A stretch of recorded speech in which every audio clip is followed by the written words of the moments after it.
Good morning. This is Kim Reads Urantia. Hope you're having a good day. And I'm going to read to you from the Urantia book. First, a little bit from Light the Flame by Andrew Harvey. This is June 3rd. This is a Sufi prayer.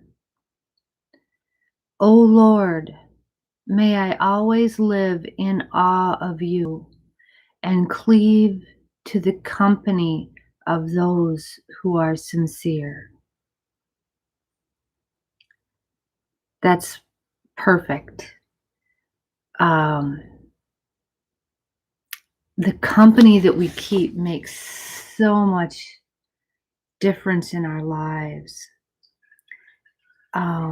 Just choosing who we associate with. Early on I had the idea that maybe this was a true idea, that the people that were good, were professing goodness, were not sincere somehow. That they were fronting, they were fake. And so I associated when I left home, I associated people who were not professing goodness with sincerity. That the people who were good were not sincere. The people who were bad, people that were desperate, that were poor and addicted and helpless, that was where the sincerity was. And I was mixed up like that, and I got drawn into some trouble because of that. And that's not true either. You'll find sincerity and insincerity mixed up in both crowds. But the trick is that you have to be sincere in your approach to life and to everything around you. And if you are truly sincere, you will draw to yourself those that are sincere, and you'll be able to recognize that.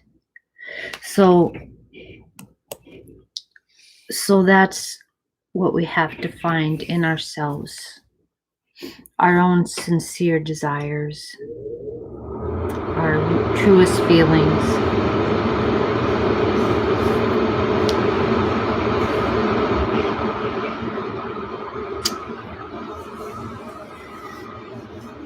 So, okay, let's go forward. All right. We're reading paper 7, The Relation of the Eternal Sun to the Universe. And I'm on section 1, the Spirit Gravity Circuit. Right. Okay, the Spirit Gravity Circuit. Of course, we talked about the Father being the center of the personality gravity circuit. And the Spirit Gravity Circuit is about the other, and then how we're attracted to others and others are attracted to us. And we want to engage others. It's that desire to be part of something, not just myself. God is self. Spirit is other. God, his omnipresence, omnipotence, and omniscience is equally true of the Son in the spiritual domains. Okay, the Son is omnipresent, omnipotent, and omniscient. The pure and universal spirit gravity of all creation, this exclusively spiritual circuit, leads directly back to the person of the second source and center on paradise. He presides over the control and operation of that ever-present and unerring spiritual grasp of all true spirit values. Thus does the eternal Son exercise absolute spiritual sovereignty. He literally holds all spirit realities and all spiritualized values, as it were, in the hollow of his hand. The control of universal spiritual gravity is universal spiritual sovereignty. So this is love for our fellows. That's what I feel about the Son. Spiritual sovereignty. Okay, but we're not a sovereign over the other in the same way that we're sovereign over ourselves. That's personal sovereignty. What would be spiritual sovereignty then?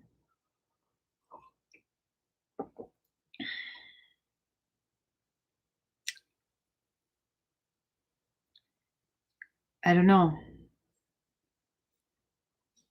Spiritual sovereignty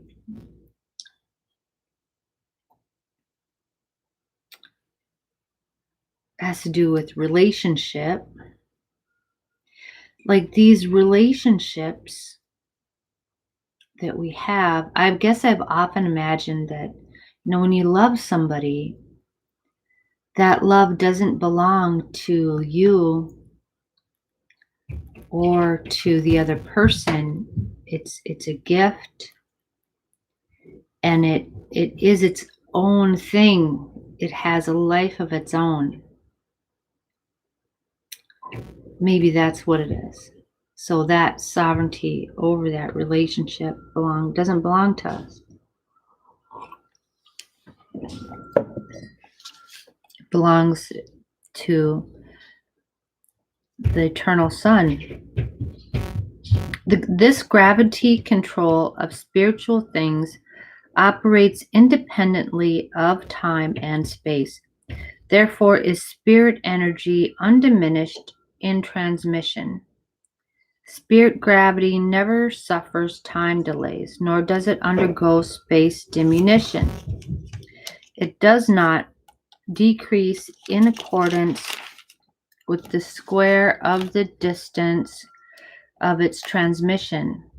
The circuits of pure spirit power are not retarded by the mass of the material creation.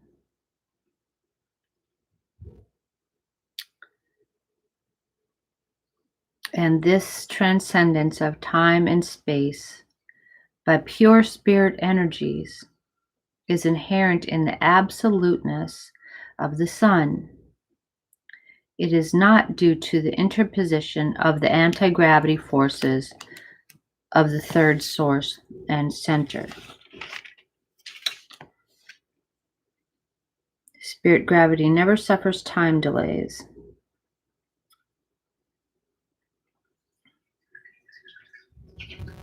Okay.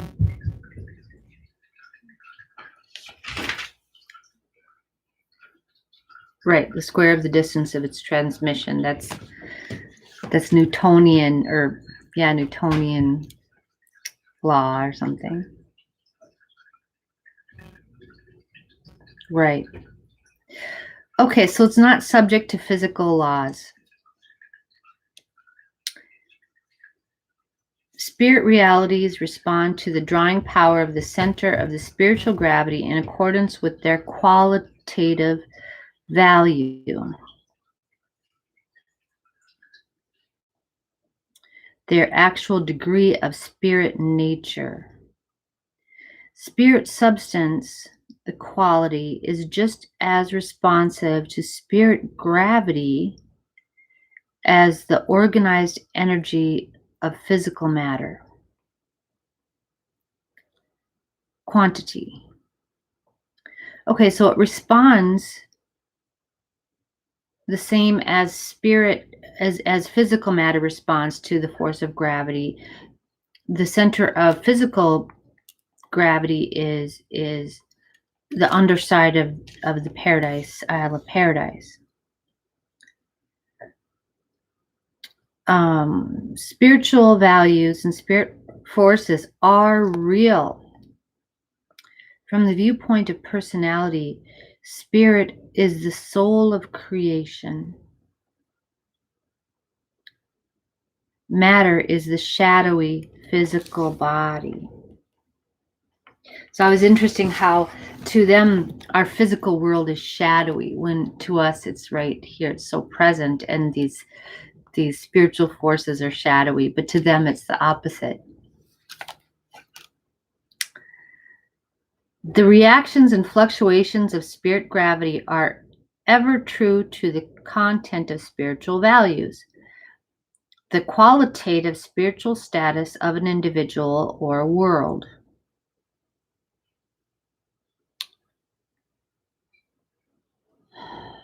This drawing power is instantly responsive to the inner and intraspirit values of any universe situation or planetary condition. Every time a spiritual reality actualizes in the universes, this change necessitates the immediate and instantaneous readjustment of spirit gravity. So I'm thinking about how, so this governs the nature of a relationship. A relationship is a thing in itself, it has its own sovereignty. And when this is, the nature of this relationship changes, then all other things respond to that. It's an instantaneous readjustment of spirit gravity. Okay?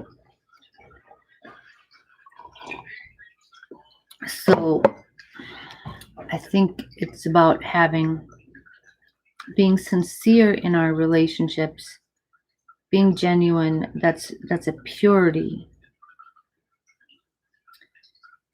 rather than trying to finagle something.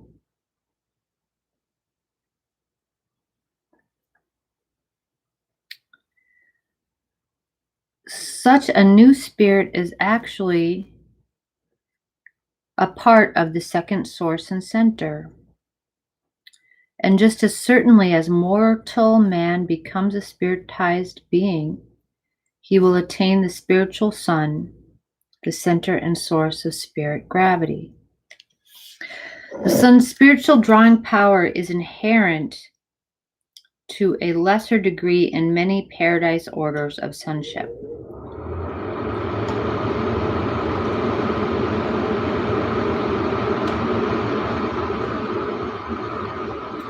For there do exist within the absolute spirit gravity circuit those local systems of spiritual attraction that function in the lesser units of creation. Such sub-absolute focalizations of spirit gravity are a part of the divinity of the creator personalities of time and space, and are correlated with the emerging experiential over-control of the Supreme Being. Wow. Okay, sub-absolute focalizations of spirit gravity. So that means, a relationship that's not, an optimal, perfect relationship, right? Which is all of them, right? Except divine relationships.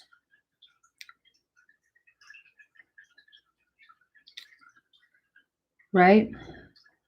They're still part of the divinity of the creator personalities and are correlated in the Supreme Being. Okay, spirit gravity pull and response thereto operate not only on the universe as a whole, but also even between individuals and groups of individuals.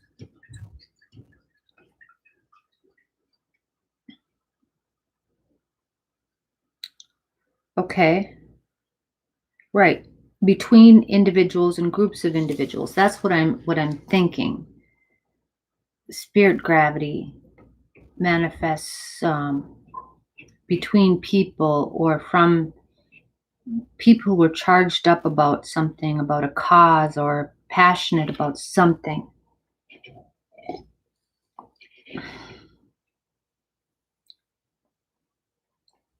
There is a spiritual cohesiveness among the spiritual and spiritized personalities of any world, race, nation, or believing group of individuals. Right, it's being part of something that's bigger than yourself. It's like the feeling you get when you're at a rock concert and you're just part of this wave of humanity, and it's like this really big thrill. Or when you're demonstrating and you're sacrificing for something powerful, something good. Or when you're rooting for the home team, and or you want to buy a beer for everybody in the bar because it was such a great game. And our boys, when the boys come home from the war, and you want to just embrace them, and it's whatever it is, you're reaching out to dedicate yourself to the other, the experience of this other being you really don't know about, but you feel it. It's very emotional. It's very powerful. There is a direct attractiveness of spirit nature between spiritually minded persons of like tastes and longings. The term kindred spirits is not wholly a figure of speech. Like the material gravity of paradise, the spiritual gravity of the eternal Son is absolute. Sin and rebellion may interfere with the operation of local universe circuits, but nothing can suspend the spirit gravity of the eternal Son.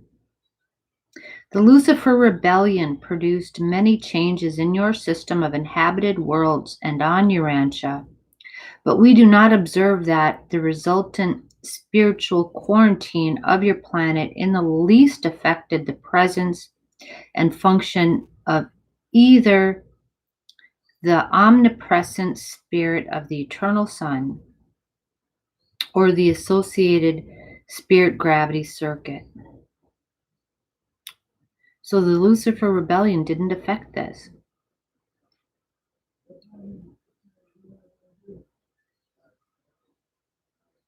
Right.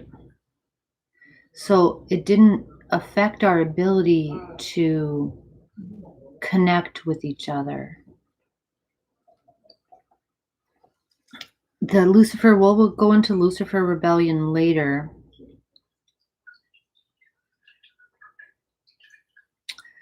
I think the Lucifer rebellion, well, first of all, it quarantined our planet and cut us off in a lot of ways from higher levels of communication with forces above us.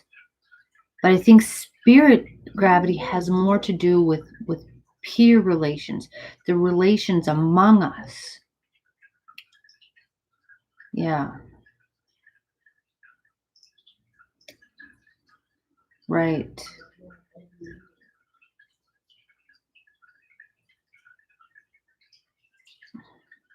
And that was not affected.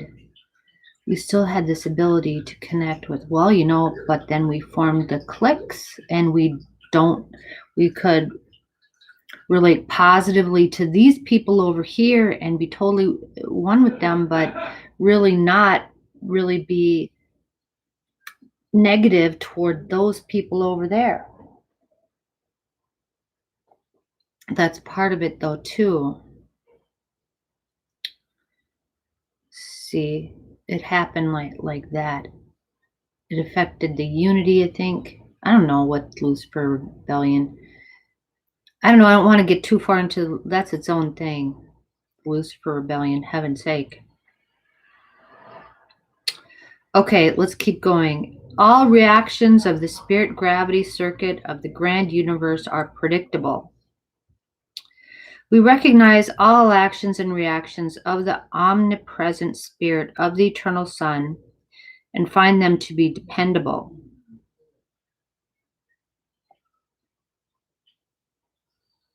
In accordance with well-known laws, we can and do measure spiritual gravity just as man attempts to compute the workings of finite physical gravity. Oh my gosh.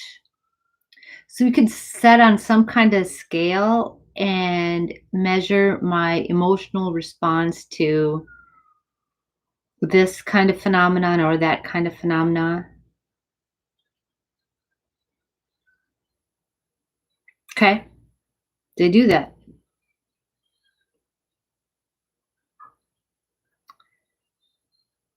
Right, there is an unvarying response of the Son's spirit to all spirit things, beings, and persons, and this response is always in accordance with the degrees of actuality, the qualitative degree of reality of all such spiritual values.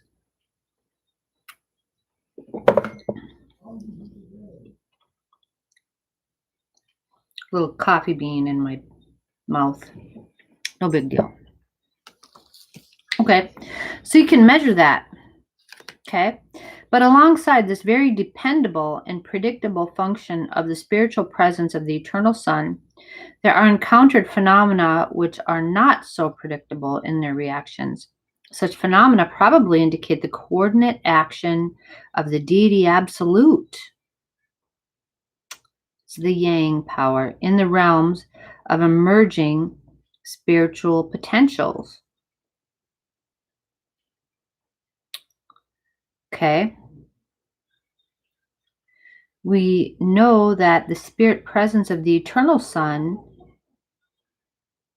is the influence of a majestic and infinite personality, but we hardly regard the reactions associated with the conjectured performances of the deity absolute as personal, right? Because the Tao or the yin yang interactions, the universal absolute, deity absolute, unqualified absolute, that's all impersonal manifestations. So we can't really predict that because we can't see, well, we can't see that as personal. That's not personal. So it's hard to account for it somehow.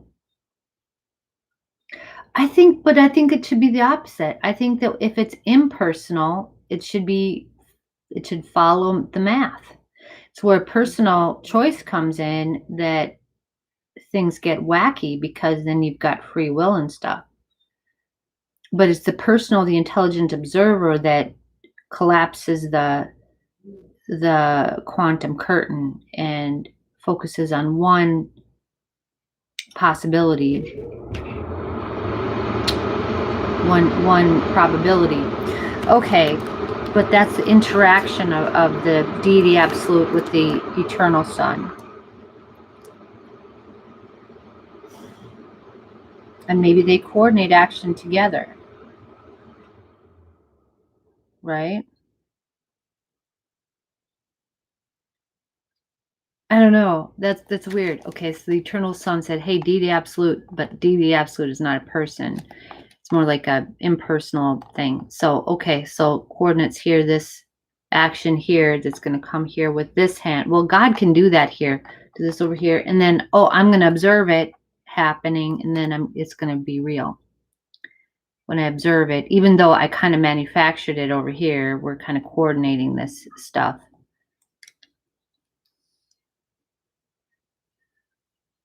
Or, I don't know.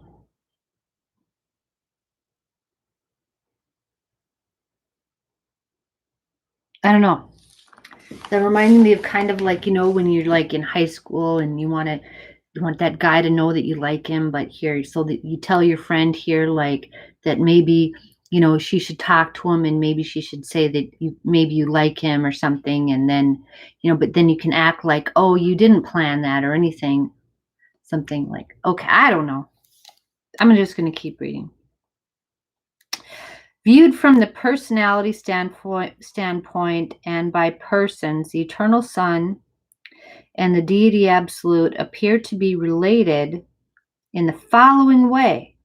The eternal Son dominates the realm of actual spirit values, whereas the deity absolute seems to pervade the vast domain of potential spirit values. All actual value of spirit nature finds lodgment in the gravity grasp of the eternal Son. But if potential, then apparently in the presence of the deity absolute. Okay, so the deity absolute governs the potential, and the eternal Son governs the actuality. So these things are bubbled up in the deity absolute here, and then actually manifested in the eternal Son. Okay. Spirit seems to emerge from the potentials of the deity absolute. Evolving spirit finds correlation in the inexperiential and incomplete grasps of the supreme and the ultimate. Spirit seems to emerge from the potentials of the deity absolute. Evolving spirit finds correlation in the experiential and incomplete grasps of the supreme and the ultimate. So that's like here, so it's like gradually forming a plan here. It's like, right? So I'm aware that I want something in the deity absolute, but actually kind of like figuring out how to go about something. The ultimate member is the mind level. Supreme is like experiencing, but how is this going to affect stuff? Spirit eventually finds final destiny in the absolute grasp of the spiritual gravity of the eternal Son. This appears to be the cycle of experiential spirit, but existential spirit is inherent in the infinity of the second source and center. Right, so this is the experiential spirit, how we experience it. It goes through these channels, through the deity absolute, God the supreme, and the ultimate, and then it actualizes in the eternal Son. But it's always present there. It's existential in the second source and center. So even though we were experiencing it gradually as something that's progressing, it always was and always will be in the existential realm. Very good. Amazing. Amazing stuff. Thank you very much, and we'll see you next time. Bye.